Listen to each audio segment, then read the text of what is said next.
নমস্কাৰ বন্ধুসকল, মোৰ অন্য এটা ভিডিঅ'ৰ মাজলৈ তোমালোকক স্বাগতম জনাইছোঁ। আজি গৈ আছোঁ চানীহঁতৰ বাইকৰ ঘৰত। মানে সি ৰাতিপুৱাই মোক ফোন মাৰি ক'লে যে ব'ল আমাৰ বাহঁতৰ ঘৰৰ পৰা আহোঁগৈ। তাকে সিও লগ ধৰিলে আৰু ময়ো ঘৰত এনেই আছিলোঁ, বোলো ব'ল আৰু ময়ো সেইকাৰণে ওলাই দিলোঁ আৰু একদম পূৰা হেলমেট ঠিক কৰি গৈ আছোঁ। আহি পাই গ'লোঁ বাহঁতৰ ঘৰত আৰু এয়া পূৰা একদম খোৱাতে লাগিছোঁ। আহি গৈ মোক খাই গ'ল। এতিয়া চানীয়ে খাই আছে, চোৱাচোন তাৰ মোচন একদম খাই তাৰ একদম নটংকি দেখিছে নাই, তাৰ কেনেকুৱা নটংকি।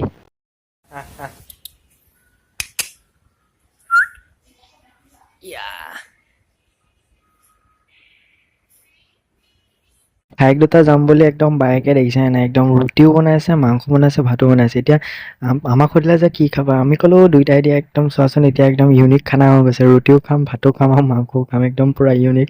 মোৰ খাই হৈ গ'ল, কিন্তু ইয়াৰ খোৱাই মানে চোৱাচোন একদম খাই আছে, পূৰা খাইছে। বাইকৰ ঘৰত গৈছে না, একদম থুচিছে, একদম মোলৈ চাবলৈও সময় নাই। মই মাতি আছো তাক। আৰু এইটো আহিয়ে যে লগ পাইছিলো দগেশ ভাই ন, দগেশ বেহেন। আৰু এতিয়া আহি ঘৰ পালোহি। আৰু আজি ইমান এটা ভিডিঅ' বনাই নাথাকিলো বাৰু। আজি ভিডিঅ'টো ইমানে আছে। লগ পাম এটা মই নতুন ভিডিঅ'ত। আজিলৈ বাই বাই।